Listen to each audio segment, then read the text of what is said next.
Blender 5.2 added a whole host of new features to geometry nodes, including sound support, string detects, experimental cloth physics, which we've actually covered in a previous tutorial on this channel, and many more features. So you might have missed the fact that they added a bevel mesh node right in geometry nodes. So in this video, we're going to dive into how to apply this node and how to utilize it. Then we're going to show how to create this cool inset panel setup all on one Blender geometry node, something you'd previously have to do a large modifier stack to achieve.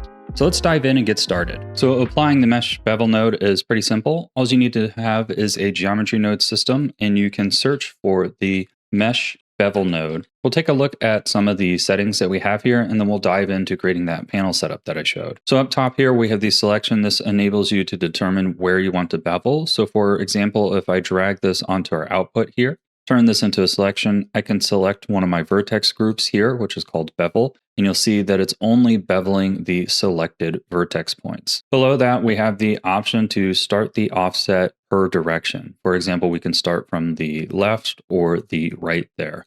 Now, in most cases, you're going to want to keep these all to be the same number. So one thing you can do is drag these all into the same socket here, and then that'll give you one output that can control them all at once, similar to the bevel modifier node. Below that, we have the miter option to change how it handles corners, and we can change the spread size there as well. Beneath that, we have the option for segments to introduce additional edge loops to round out the corners more. And here we can change the shape, whether we want it to be inset or outset from the object. I'm going to leave that at 0.5 to give us a neutral result. Down here, we have the option for a profile. This is so that you can input curved inputs here, and then you can use that to drive the shape of your bevel edge. You'll need to make sure that you introduce some additional segments there so that you have actual geometry to work with. Now, a cool feature is that you can now output your selections here. As far as I'm aware, this is not possible within the modifier. And if I click here, you can actually snap through and see that we can see on our object where things are being beveled, and we can output these masks to utilize in other nodes and shaders. Now, of course, the biggest advantage of having access to Mesh Bevel within geometry nodes is that we can set it up in systems like this. If we take a look here at this mesh box, you can see that anything that has a sharp edge is actually being cut and beveled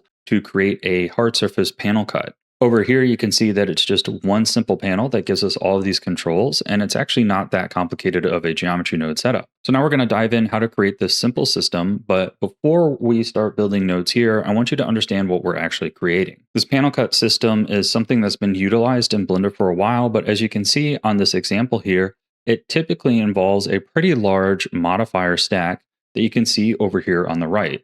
So we're essentially going to be creating a stripped down simplified version of this in geometry nodes so that we can access all this information from one panel and easily copy it to any object. So I'm going to break down how it works here in the modifier stack, and then we're going to recreate that in a simpler way within our geometry nodes. Now, a really cool thing about this effect is that if I tab here into the geometry mode, you can see that this is actually a very simple box. So our geometry node setup is actually doing a lot of heavy lifting to kind of create those cool sci-fi panels and beveled edges to take it from a simple low poly object to a detailed asset. So the way this effect works is that we are feeding in sharp edges to tell it where we want to cut panels. And in the traditional way, we would use an edge split modifier here with the edge angle turned off and the sharp edges turned on. And if I were to take this and apply it here, what that's actually done is it's actually split our object into various pieces wherever it has been cut by those sharp edges. Now, the next step in that process is a solidify modifier. And what this is going to do is add a little bit of extrusion to the geometry set inwards. And if I apply all of these effects, you can see that now what it has done is given us a couple objects here where I move out here. And you can see now we have a few objects that have been completed with their own edge sets. So that means that when we turn on the last modifier here, the bevel, it is beveling all those individual objects, and it creates this seam for us, giving us that nice hard surface panel cut. So let's look at how we can recreate this effect all in one geometry node. So to start, I'm going to use my box object here. I will be putting the final project files on Patreon if you'd like to take a look at those. But if I tab into edit mode here, you can see that it's a very simple geometry setup. And the only unique thing here is that there are these sharp edges. If you don't know how to add a sharp edge, all you need to do is be in edge select mode, and you can just right click and come down here to mark sharp or clear sharp if you'd like to get rid of it. I like to set mine to the quick favorite menu so that I can quickly do it by pressing Q. I'm going to drag this over here to give us some space. The first thing we're going to do is recreate that edge split modifier in geometry nodes. So here I have my geometry nodes window open with my object selected. I'm going to click new and I'm going to call this hard surface panels. So on this geometry line, I'm going to add a split to instances node. And you're not going to see anything happen here, but we're going to choose what we want to split by. So I'm going to split by face. And now what it's doing is splitting all these faces into their own instances. And now we want to give it some direction about where to split. So we're going to feed the sharp edges into here. And luckily for us, that's actually just a base attribute within Blender. So if we search for named attribute here, we're going to switch this to a Boolean mode so that it is on or off. And we can type in sharp underscore edge. And then we can take this attribute here and drag it into our group ID. Now I'm also going to add a edges to face groups because we're going to end up using a face group here later. I'm just going to drag that in between there. And now what we've done is create some face groups based off of our sharp edges. Now you might be wondering why we're doing it this way instead of just utilizing a split edges node. And that's because if you recall before, when I applied the solidify modifier and the edge split modifier, it actually put it into its own objects, where it was solidifying each object individually. And so we want to make sure that we're recreating that. If we use a split edges node, it won't do that. Now let's do a quick viewport shading trick to make this a little bit more visible. So if I come up here, click here, I can switch to matte cap, turn on cavity and outline. And now I can see that when I tab into edit mode here, wherever I have a sharp edge and it's creating an object intersection, we can now see that outline of the object. So essentially what we're telling geometry nodes is this one object is now split into all these objects based on where we've put the sharp edges. So the next thing we need to do in the process is we want to solidify the geometry. Now this is pretty simple to do with an extrude mesh node, but we're going to do it slightly differently because we want to extrude every one of these objects individually so that it gets its own edge geometry, and we can utilize the bevel node to take advantage of that and create our panel cuts. So for this effect to work, we first want to realize our instances. So we're going to search for our realize instances, put that there, and just leave it at the default settings. Now we're going to do the solidify effect. This is very simple to do. You just need to use an extrude mesh, and we can put that there right after the realize instances. And I'm going to split our window here so that you can see a wireframe on the right here and our final result on the left. So to do that, we're going to use a for each element. So I'm going to search for each element, and we're going to put this here after our split instances. And we're going to get this little zone right here. And what this is going to do is go through every object and repeat the action we have in here. So we're going to create a solidify modifier. It will look at every instance that's been input into it and repeat the action, meaning we will do a solidify every independent object, which is what we want to get that effect I showed earlier so that we can bevel the edges and get the seams. Now you'll notice here that we don't see any visual difference, and that's because right now our for loop here is looking for points, and we've input instances. Where we're going to switch this to instance, you'll see nothing is still happening, and that's because we have a different input geometry and output. So we just need to take this little output over here and plug it in, and you can see now that it is exploding with the extrude mesh. So let's do a few things here. First, we're going to turn off individual faces. We want this to do per object. And then let's actually plug our offset value into our group input here. So this way we can control the number over here. Now I'm going to do a really small value here, like 0.009. And then I want this to be going inward, not outward. You can see right now it's extruding outward.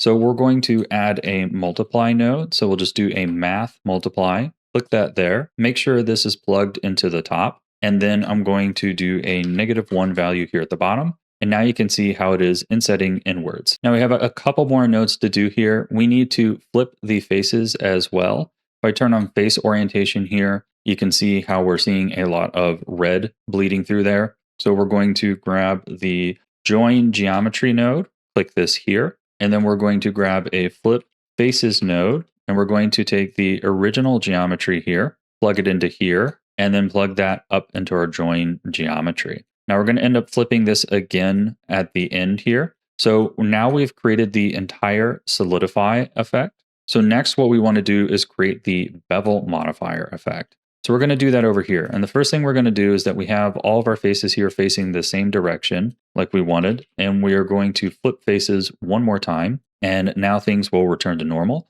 And we're ready to begin setting up our bevel modifier. So now we're ready to add our bevel node. So let's add our Mesh Bevel node right here. And we're going to expose some controls so that we can easily work with this over here in our panel. Now you can drag all these back to the group input, but you can actually just duplicate the group input and bring it up here, and then we can keep our graph a little more organized. So the first thing we want to add is a thickness option for the bevel. And so we're just going to grab all of these and plug them into the same socket here. Now, if you don't know, you can actually rename these over here. So this would be our solidify thickness, and then this would be our bevel amount. And you can see now those are organized over here. And I'm going to set this bevel to something really small so it quits breaking like that. So I'm going to do 0.01. And we can see that now, if I turn off the face orientation here, that we're starting to get our effect there. Now, if I zoom in here, you can see even with a small bevel, we're still getting a lot of breakage and how these things are almost poking out and creating some awkward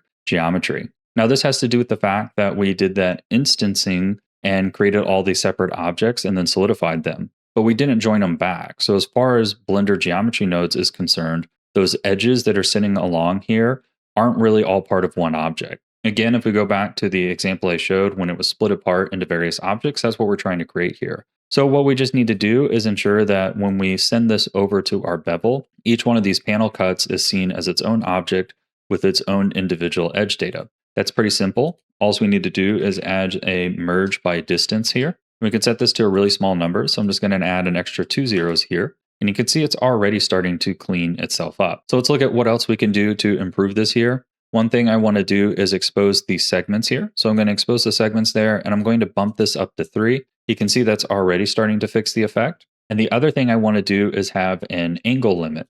So we're actually going to make our selection here work off an angle limit, and it'll look at the angle of the edges and determine whether it bevels that or not. This is pretty simple. All we have to do is input an edge angle node. And for this one, we want to take the unassigned angle here, and we're going to drag this off and search for a greater than. Make sure this is set to float. This is set to greater than. And we're going to plug the result here into the selection. You'll see here that a lot of our options here disappear. And then we're going to drag the B option here. We're going to put this down here, and I'm going to rename this bevel angle. And now whatever value I enter here will be accounted as the angle. So I'm going to do 30, and you can see how it quit angling all of our edge loops. Whereas before, you can see here, it was beveling every single edge loop that we had on our object. So here, if I hit 30, that can help clean it up. Now you'll notice here that once we implemented this greater than, it completely deleted our bevel on everything.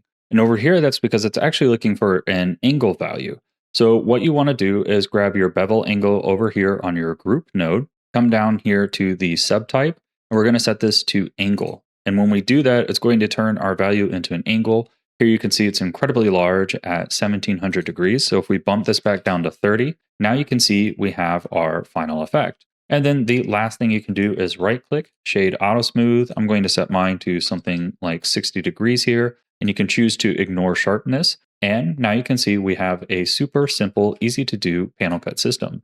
If I wanted to add more in here, I could grab this edge loop, mark as sharp, and come out, and you can see how it's already gone through and added that panel cut effect. If you found this tutorial helpful and you'd like to support the channel, you can check out my Patreon, where I provide project files such as this and other goodies. I also have a variety of in-depth courses on Skillshare and several products on Superhive, which are all linked below.